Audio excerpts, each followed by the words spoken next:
Mix by JD recording studio Sanichari Bazar Gopalganj.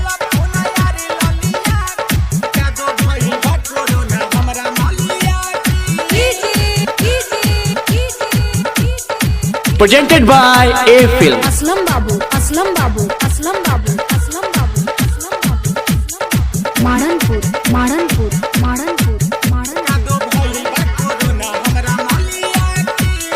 पहले की प्यारी करी सहारा से आईनी हम मिले हम बाहरा से आईनी हम मिले हम बाहरा से आईनी हम मिले हम बाहरा से पहले की प्यारी करी सहारा से आईनी हम मिले हम बाहरा से जाता नहीं हम चुमा ले हम गलिया के।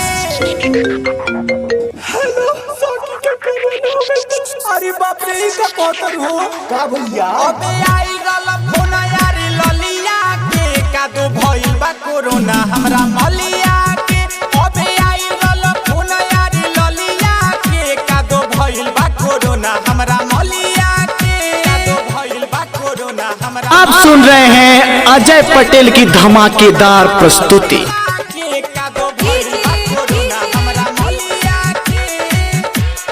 असलम बाबू, असलम बाबू, असलम बाबू, असलम बाबू, असलम बाबू। मारनपुर, मारनपुर, मारनपुर, मारनपुर। Presented by A Film.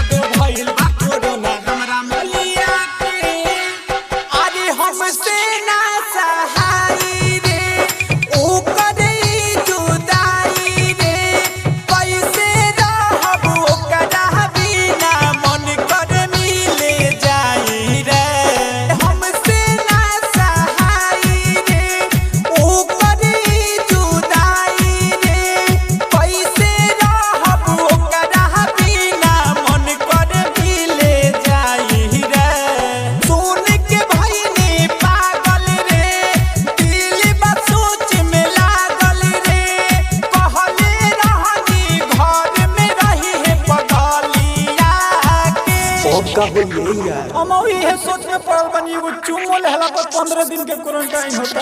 अरे बाप रे अबे आई रल फोन यारी ललिया के कादो भइल बा कोरोना हमरा मलिया के अबे आई रल फोन यारी ललिया के कादो भइल बा कोरोना हमरा मलिया के कादो भइल बा कोरोना हमरा मलिया के अबे आई रल फोन यारी ललिया के कादो भइल बा कोरोना हमरा मलिया के। असलम बाबू, असलम बाबू, असलम बाबू, असलम बाबू, असलम बाबू। मारनपुर, मारनपुर, मारनपुर, मारनपुर। आप सुन रहे हैं अजय पटेल की धमाकेदार प्रस्तुति।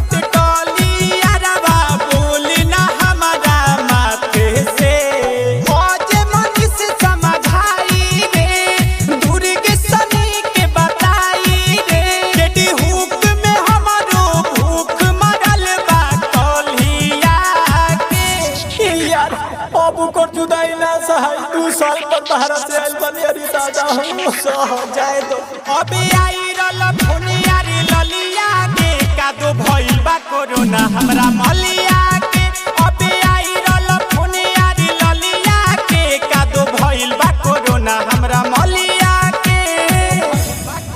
Presented by A Film.